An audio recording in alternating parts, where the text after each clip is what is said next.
Viewing life from a hearse, it could be worse. Laugh, think, and cry with the country undertaker.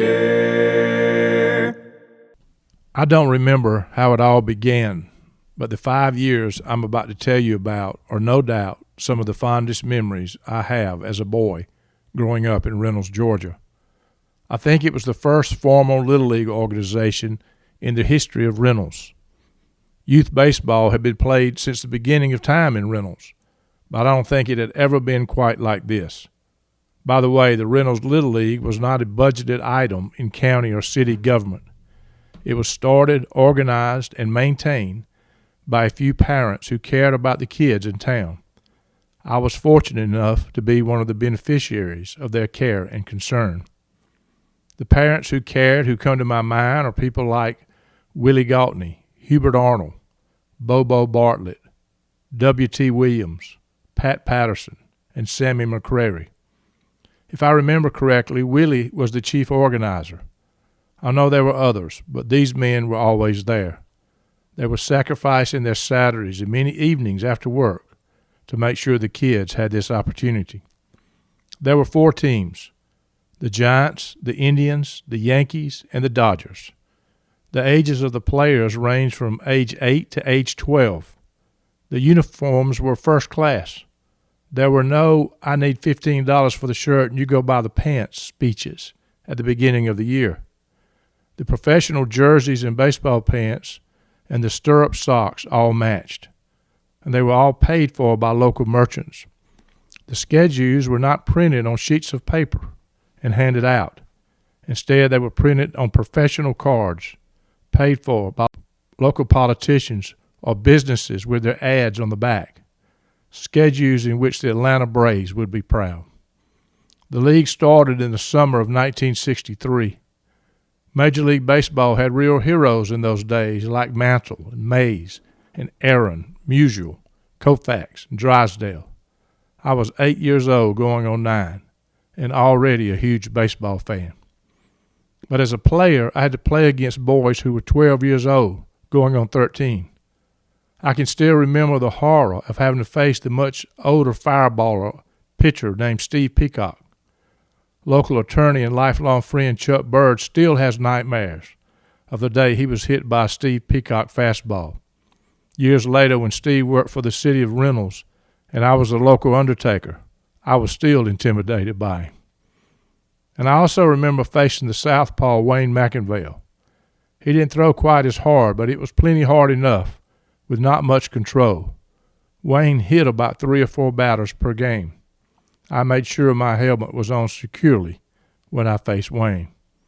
The interesting thing about this Reynolds Little League was the younger guys would get better and better as the years continued. For instance, by the time I was 10, facing guys 2 years older was a piece of cake. And by the time my group was 12, we would now dominate the league. We had paid our dues, learned by a lot of hard knocks, and now we're pretty doggone good baseball players. As I look back, there are a couple of lessons I learned from my incredible Little League experience.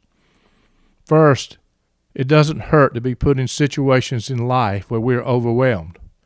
We learn how to survive, and the experiences provide us with enormous opportunity later. We may not appreciate the short-term benefit of those circumstances, but the cumulative effect is rather amazing.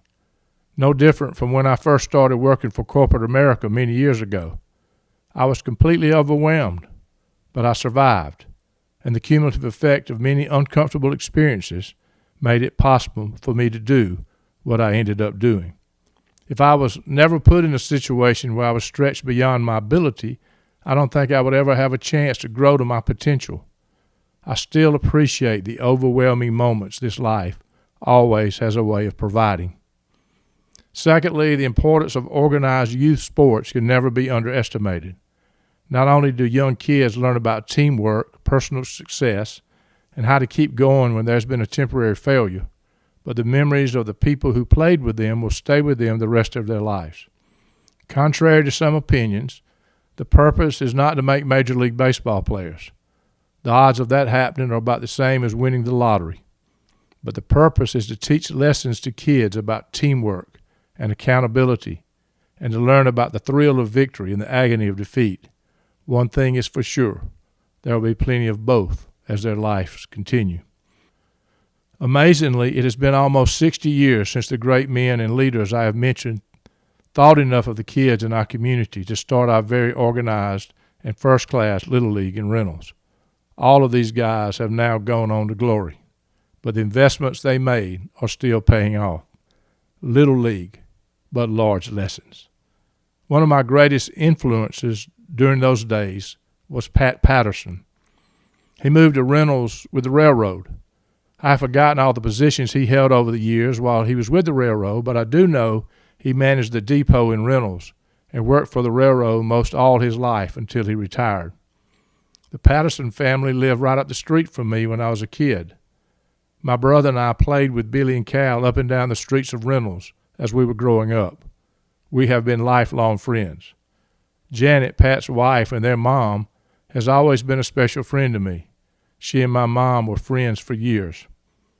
I remember being sad when the Pattersons moved away. They really didn't move that far, though, only 2 streets over. They moved in a new house next to the ball diamond. It actually worked out really good to have somewhere to go when it started raining when we were playing ball, but it was tough for me when they moved. When Pat Patterson passed away many years ago, the Pattersons asked me to speak at his funeral service. I was honored to do it, and it caused me to stop and think about some pretty important stuff. Pat, I called him Mr. Pat, by the way, was a tough guy. He was strong as an ox and never had a bit of trouble telling you what he thought about whatever subject that happened to be on the table. He never backed down from anybody. I remember he was umpiring a church softball game one night, and one of the leaders in a particular church got mad at a call he made at second base and temporarily lost his Christianity. He got in Mr. Pat's face to express his displeasure. I thought Mr. Pat was going to tear him apart. That church leader got in the wrong man's face. He almost lost his church membership permanently because I thought Mr. Pat was going to tear his head off. As a kid, I saw all that, but I also saw another side to this tough man. He was my Little League coach. At a very important time of my life, he made me feel like I was the best ball player east of Mississippi. I remember he bragged on me to others when I didn't think he knew I could hear. As I got older, I realized he knew I could hear all along. He was motivating me to make me better, not only in baseball, but also in life. And he was very good at doing that. I smiled years later when I was standing with him watching his grandson, Brad, play high school ball. Brad was playing first base, and a pop fly was hit in the infield. As Brad was looking up and reaching up to catch the ball, the runner ran him over.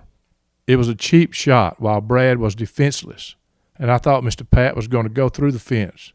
He was ready to whip the boy and his parents and his grandparents. I smiled because he was still tough as they come. And he still would not back down from anybody, even as a senior adult. He was mad as rip, and I was afraid he would have a heart attack that day. But the neat thing to me was that he just loved his grandson, and he wanted to protect him.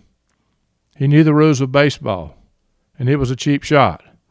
Billy and Cal had to calm him down that day.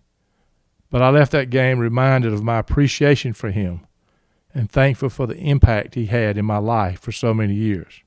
God just puts people in your life for the purpose of helping you become whoever he wants you to become. I have no doubt that Pat Patterson was one of those people. The truth is, he probably never knew the impact he had on me.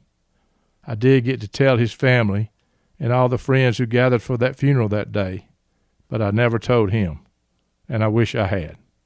He was tough as nails, but he had a heart of gold. Viewing life from a hearse, it could be worse. Laugh, think, and cry with the country undertaker.